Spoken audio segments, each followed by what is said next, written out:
Hello, this is Mayfield, and thank you so much for tuning into the broadcast today. I want to talk to you about Jesus heals a blind man today. And it's found in John the 9th chapter, and I want to read verses 1 through 2. Now as Jesus passed by, he saw a man that was blind from his birth. And his disciples asked him, saying, Rabbi, who sinned, this man or his parents, that he was born blind? In the King James Version.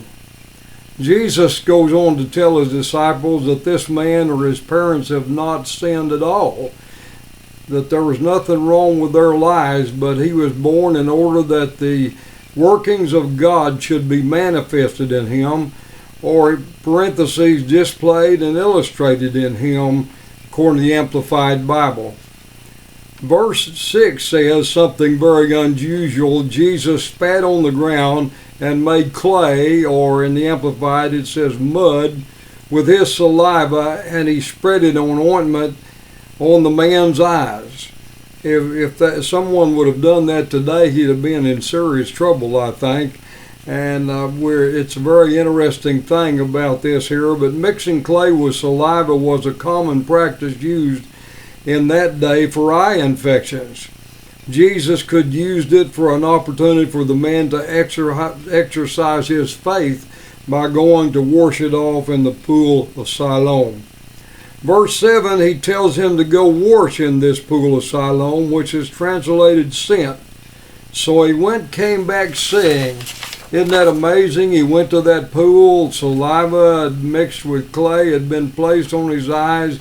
He went to the pool of Siloam and came back, and he was completely seeing. All the Pharisees are confused. They've never seen anything like this before. I want to tell you, Jesus performs miracles today. He will perform a miracle in your life. Whatever your need is, he will perform a miracle in your life. This pool of Siloam was a very interesting thing, because Hezekiah had built a tunnel cut through a solid rock to transport water from the Gihon, which is the Virgin's Fountain it was called, into the city of Jerusalem to the pool of Siloam. This was a help with the water supply in Jerusalem, 2 Kings chapter 20, verse number 20.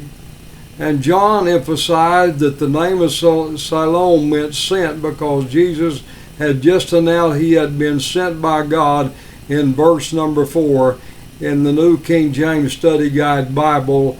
I have just quoted you that paragraph. It's interesting that Hezekiah built a great rock to bring water supply to the city. The blind man being healed caused quite a stir. The Pharisees had never seen anything like this before.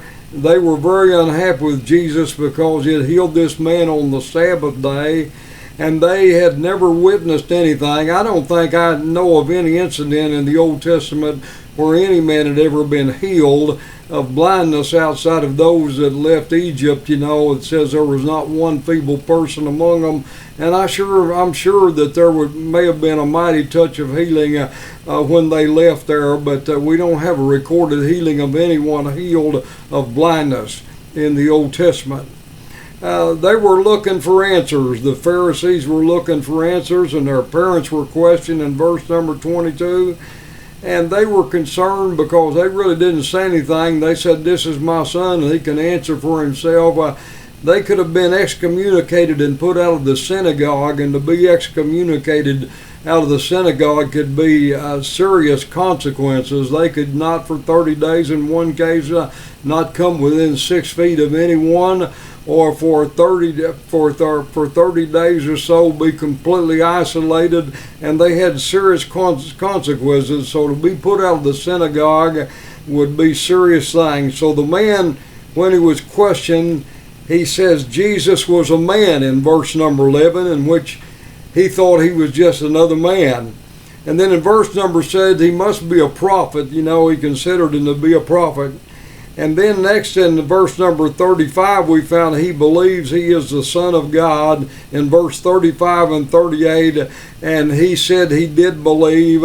And then there's also recognition that spiritual blindness is one of the worst things of all. The Pharisees were spiritually blind, and not only was this man healed, it also identified the Pharisees that had a spiritual blindness, and their eyes needed to be opened that Jesus was the Son of God.